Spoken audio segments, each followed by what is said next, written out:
क्या आपने कभी सोचा है कि दुनिया में कुछ लोग साधारण होकर भी असाधारण ऊंचाइयों तक कैसे पहुंच जाते हैं? ना उनके पास कोई जादू होता है, ना कोई शॉर्टकट, फिर भी उनका जीवन बदल जाता है। सच तो यह है कि जो लोग ऊंचाइयों तक पहुंचे, उन्होंने एक ऐसी साधना की जिसे आज ज्यादातर लोग नजरअंदाज कर देते हैं। आज की यह साखी केवल कहानी नहीं है, यह उन अनुभवों का सार है जो मनुष्य को भीतर से शक्तिशाली बना देते हैं। अगर आप भी जीवन में आगे बढ़ना चाहते हैं, शांति, सफलता और आत्मबल पाना चाहते हैं, तो इस साखी को अंत तक जरूर सुनिए। और हाँ, अगर आप ऐसे ही सच्चे अनुभवों, जीवन बदल देने वाली साखियों और आध्यात्मिक मार्गदर्शन से जुड़े रहना चाहते हैं, तो अभी सब्सक्राइब करें ताकि कोई भी अनमोल साखी आपसे छूट न जाए। अब आइए उस मार्ग पर चलें जिस पर चलकर साधारण लोग भी इतिहास बन जाते हैं। यह संसार केवल कर्मों का मैदान नहीं है, यह आत्माओं की परीक्षा भूमि भी है। यहाँ हर व्यक्ति कुछ न कुछ पाना चाहता है, कोई धन, कोई सम्मान, कोई शांति, तो कोई ईश्वर की प्राप्ति। परंतु इतिहास गवाह है कि जो लोग सचमुच ऊंचाइयों तक पहुंचे, चाहे वे सांसारिक सफलता की ऊंचाइयां हो या आध्यात्मिक शिखर, उन सबके जीवन में एक बात समान थी: साधना। कोई दिखावे की साधना नहीं, कोई मजबूरी की भक्ति नहीं, बल्कि अंतर से की गई नियमपूर्वक और निरंतर साधना। बहुत पुराने समय की बात है।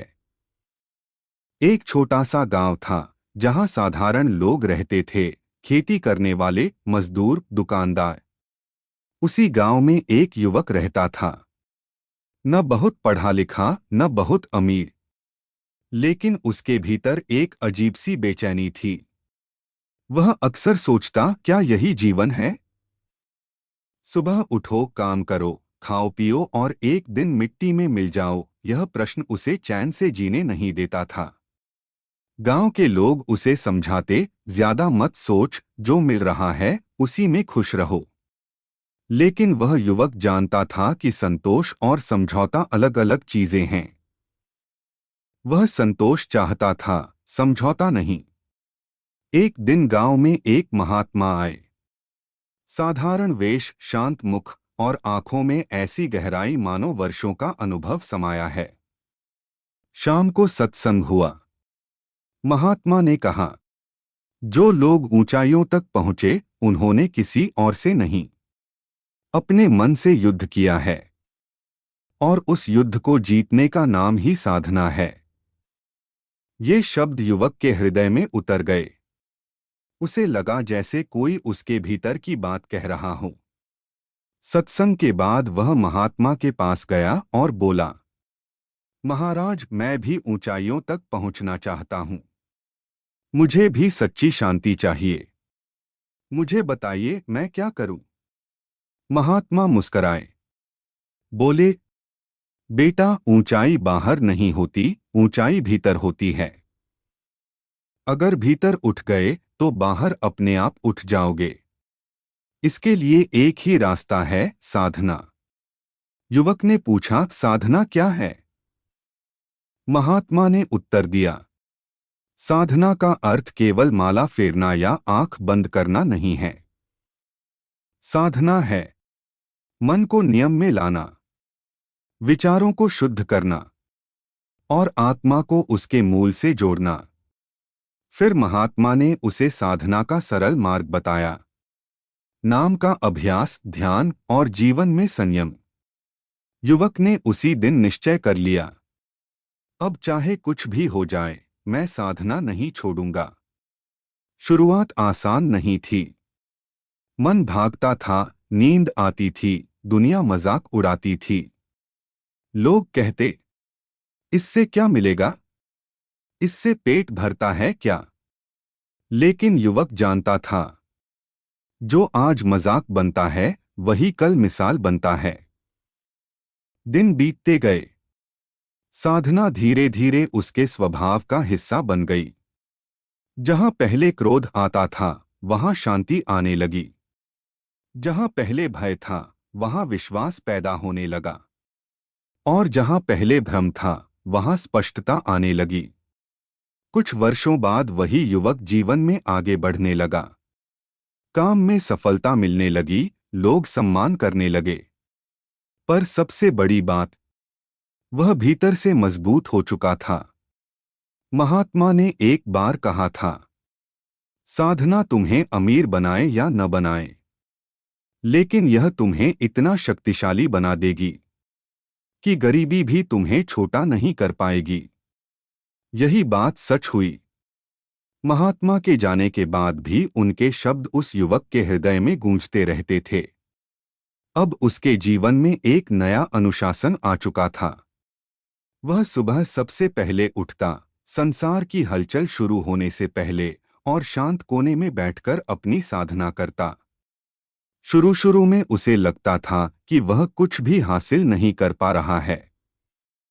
मन बार बार भटकता, कभी पुराने दुख याद आते, कभी भविष्य की चिंताएं। कई बार तो वह निराश होकर सोचता, क्या सच में साधना से कुछ बदलता है। लेकिन तभी उसे महात्मा की कही एक बात याद आती, साधना का फल तुरंत नहीं दिखता। जैसे बीज तुरंत पेड़ नहीं बनता, पर जो धैर्य रखता है वही फल पाता है। युवक समझ गया कि साधना धैर्य की परीक्षा है। जो इसमें टिक गया वही ऊंचाइयों तक पहुंचा। मन साधना का सबसे बड़ा शत्रु। धीरे धीरे उसे यह अनुभव होने लगा कि बाहर की परिस्थितियां उसकी साधना में उतनी बाधा नहीं डालती जितना उसका अपना मन डालता है। मन कभी कहता, आज मत बैठो, कल कर लेना। कभी कहता, तुम साधारण इंसान हो, ऊंचाइयां तुम्हारे लिए नहीं। कभी कहता, दुनिया हंसेगी, लोग क्या कहेंगे। युवक ने देखा कि मन ही सबसे बड़ा छलिया है। वही मन जो उसे नीचे खींचता था, अगर वही साध लिया जाए तो वही मन उसे ऊपर भी उठा सकता है।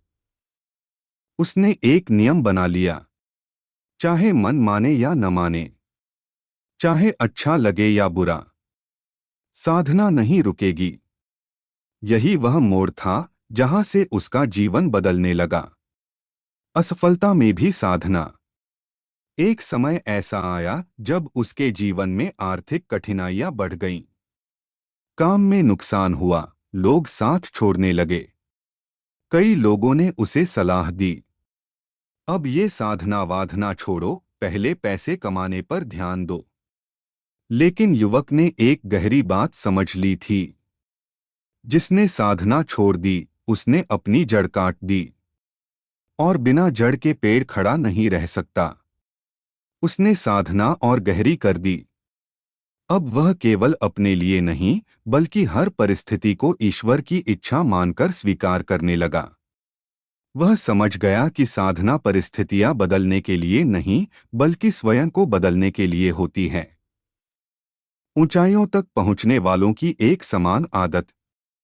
इतिहास गवाह है, चाहे बड़े संत हों, महान राजा हों, सफल व्यापारी हों या समाज सुधारक, सभी के जीवन में एक बात समान थी, नियमित साधना।